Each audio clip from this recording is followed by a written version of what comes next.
Honey trap ಯತ್ನ ಕೇಸ್ನ ಸುಮ್ಮನೆ ಬಿಡಲ್ಲ ಅಂತ ಸತೀಶ್ ಜಾರಕಿಹೊಳಿ ಹೇಳಿದ್ದಾರೆ. ರಾಜಣ್ಣ ಸೈಲೆಂಟ್ ಆದ್ರೂ ಸತೀಶ್ ನಾವು ಬಿಡಲ್ಲ ಅಂತ ಇರೋದು ಯಾಕೆ ಹಾಗಾದ್ರೆ ಸತೀಶ್ ಜಾರಕಿಹೊಳಿ ಹಿಂಗೆ ಹೇಳ್ತಿದ್ದಾರೆ? ಹನಿ ಟ್ರ್ಯಾಪ್ ಪ್ರಕರಣವನ್ನ ಹೈಕಮಾಂಡ್ ಗಮನಕ್ಕೆ ತರ್ತಾರಾ? ಬುಧವಾರ ದೆಹಲಿಗೆ ಭೇಟಿ ನೀಡಿ ಎಲ್ಲವನ್ನೂ ಕೂಡ ಒಪ್ಪಿಸ್ತಾರಾ ಸತೀಶ್? ಪಕ್ಷಕ್ಕೆ ಸಡ್ಡು ಹೊಡೆದು ಕಾನೂನು ಹೋರಾಟಕ್ಕೆ ಮುಂದಾಗ್ತಾರಾ? ಹಾಗಾದ್ರೆ ವಿಚಾರವನ್ನ ಗಂಭೀರವಾಗಿ ತೆಗೆದುಕೊಂಡಿದ್ದಾರೆ ವಾಲ್ಮೀಕಿ ನಾಯಕರು. ಯಾಕಂದ್ರೆ ರಾಜಣ್ಣ ನಾಯಕ ಸಮುದಾಯಕ್ಕೆ ಸೇರಿದಂತೆ ಓವರಾಲ್ ದಲಿತ ಸಮುದಾಯದ ನಾಯಕರು ಅವರ ಪರವಾಗಿ ನಿಂತಿದ್ದಾರೆ. ಸತೀಶ್ ಜಾರಕಿಹೊಳಿ ಕೂಡ ಈ ಪ್ರಕರಣವನ್ನ ಇಲ್ಲಿಗೆ ಬಿಡೋದಿಲ್ಲ, ಇದಕ್ಕೆ ನಾವು ಇತ್ಯರ್ಥ ಹಾಡಿ ಹಾಡ್ತೀವಿ, ಇದರಿಂದ ಯಾರಿದಾರೋ ಅದನ್ನ ಕಂಡು ಹಿಡಿತೀವಿ. ನೋಡಿ, ಸತೀಶ್ ಜಾರಕಿಹೊಳಿ ಹಿಂಗೆ ಮಾತಾಡ್ತಾರೆ ಅಂದರೆ ಅವರ ಸಮುದಾಯದ ಒಬ್ಬ ನಾಯಕ, ಸಚಿವ, ಹಿರಿಯ, ಅವರಿಗೆ ಈ ರೀತಿಯಾಗಿ ಪ್ರಯತ್ನಗಳಾಗಿದೆ. ಹಾಗಾಗಿನೇ ಮುಂದೊಂದು ದಿನ ಮತ್ತೆ ಬೇರೆಯವ್ರಿಗಾಗಬಹುದು. ಸತೀಶ್ ಜಾರಕಿಹೊಳಿ ಯಾಕೆ ಇದನ್ನು ಬಿಡ್ತಾ ಇಲ್ಲ? ಹಾಗಾದರೆ ಇಲ್ಲಿ ಏನು ಲೆಕ್ಕಾಚಾರಗಳು ನಡೀತಾ ಇದೆ? ಹೈಕಮಾಂಡ್ ಗಮನಕ್ಕೆ ತರುವಂಥ ಪ್ರಯತ್ನ ಏನಾದರೂ ಸತೀಶ್ ಜಾರಕಿಹೊಳಿ ಮಾಡ್ತಾರಾ? ಹನಿ ಟ್ರ್ಯಾಪ್ ಪ್ರಕರಣ ರಾಜ್ಯ ರಾಜಕಾರಣದಲ್ಲಿದೆ, ಮೊದಲಲ್ಲ ಈ ಹಿಂದೆ ಕೂಡ ಬಹಳ ನಡೆದಿದ್ದಾವೆ.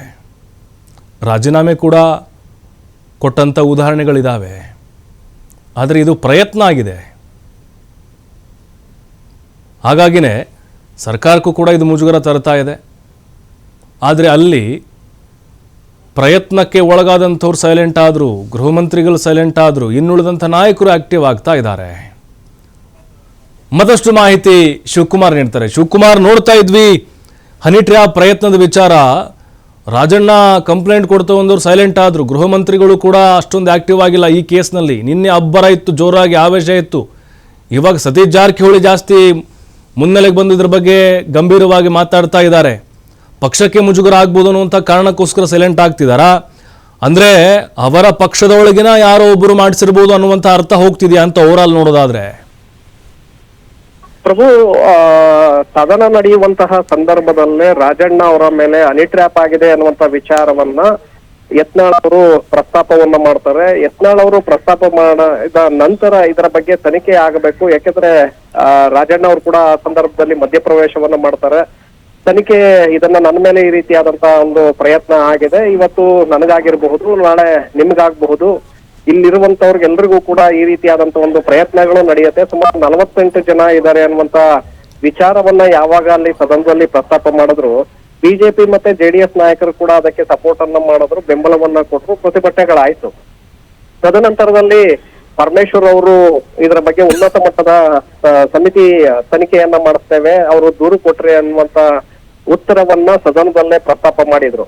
ಆದ್ರೆ ಈಗ 2 ದಿನಗಳಾಗಿದೆ, ಇದರ ಬಗ್ಗೆ ಇನ್ನೂ ಕೂಡ ಕಾಂಗ್ರೆಸ್ ನಾಯಕರು ಚಕಾರವನ್ನ ಎತ್ತುತ್ತಾ ಇಲ್ಲ.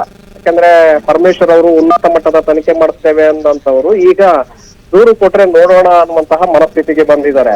ಇನ್ನೊಂದು ಕಡೆ ಮುಖ್ಯಮಂತ್ರಿಗಳು ಕೂಡ ನಾವು ಇದನ್ನ ಯಾವುದೇ ಕಾರಣಕ್ಕೂ ಬಿಡೋದಿಲ್ಲ, ತನಿಖೆಯನ್ನ ಮಾಡಿಸ್ತೇವೆ ಅಂತೇಳಿ ಹೇಳಿಕೆಯನ್ನ ಕೊಟ್ರು. ಆದ್ರೆ ಅವರು ಕೂಡ ಈಗ ಹಿಂದೇಟನ್ನ ಹಾಕ್ತಾ ಇದ್ದಾರೆ. ರಾಜಣ್ಣ ಅವ್ರಿಗೆ ನೀವೇ ಇದರ ಬಗ್ಗೆ ನೋಡ್ಕೊಳ್ಬೇಕು ಅನ್ನುವಂತ ಸೂಚನೆಯನ್ನ ಮುಖ್ಯಮಂತ್ರಿಗಳು ಪಾಸ್ ಮಾಡಿದ್ದಾರೆ. ಆದ್ರೆ ಇಲ್ಲಿ ಯಾವ ಕಾರಣಕ್ಕೆ ತನಿಖೆಯನ್ನ ಮಾಡ್ತೇವೆ ಅಂತ ಹೇಳಿ ಹೇಳಿದಂತಹ ಹೋಮ್ ಮಿನಿಸ್ಟರ್ ನಂತರದಲ್ಲಿ ಯಾಕೆ ಹಿಂದೇಟನ್ನ ಹಾಕ್ತಾ ಇದ್ದಾರೆ ಅನ್ನುವಂತಹ ಅನುಮಾನಗಳು ಸಹಜವಾಗಿ ಬರುತ್ತೆ. ಮತ್ತೊಂದು ಕಡೆ ಬರ್ತಾ ಇರುವಂತಹ ಮಾಹಿತಿಗಳ ಪ್ರಕಾರ ಹೈಕಮಾಂಡ್ ನಾಯಕರ ಒತ್ತಡದಿಂದಾಗಿ ರಾಜಣ್ಣ ಅವರು ಕೂಡ ದೂರನ್ನ ಕೊಡ್ಲಿಲ್ಲ, ಪರಮೇಶ್ವರ್ ಕೂಡ ಮುಂದುವರಿಲಿಲ್ಲ ತನಿಖೆ ಮಾಡಿಸೋದಕ್ಕೆ ಅನ್ನುವಂಥದ್ದು ಈಗ ಚರ್ಚೆ ಆಗ್ತಾ ಇದೆ. ಆದ್ರೆ ಇಲ್ಲಿ ಗಮನಿಸಬೇಕಾಗಿರುವಂತದ್ದು ಸತೀಶ್ ಜಾರಕಿಹೊಳಿ ಅವರು ಮುನ್ನೆಲೆಗೆ ಬಂದಿದ್ದಾರೆ ಈಗ. ಯಾಕಂದ್ರೆ ಈ ವಿಚಾರವನ್ನ ನಾವು ಯಾವುದೇ ಕಾರಣಕ್ಕೂ ಕೂಡ ಸುಮ್ನೆ ಬಿಡೋದಿಲ್ಲ, ಇದನ್ನ ನಾವು ಮತ್ತಷ್ಟು ಕಾನೂನಾತ್ಮಕವಾಗಿ ನಾವು ಇದನ್ನ ಹೋರಾಟ ಮಾಡ್ತೇವೆ ಅನ್ನುವಂತ ಮಾತನ್ನ ಸತೀಶ್ ಜಾರಕಿಹೊಳಿ ಅವರು ಹೇಳಿದ್ದಾರೆ.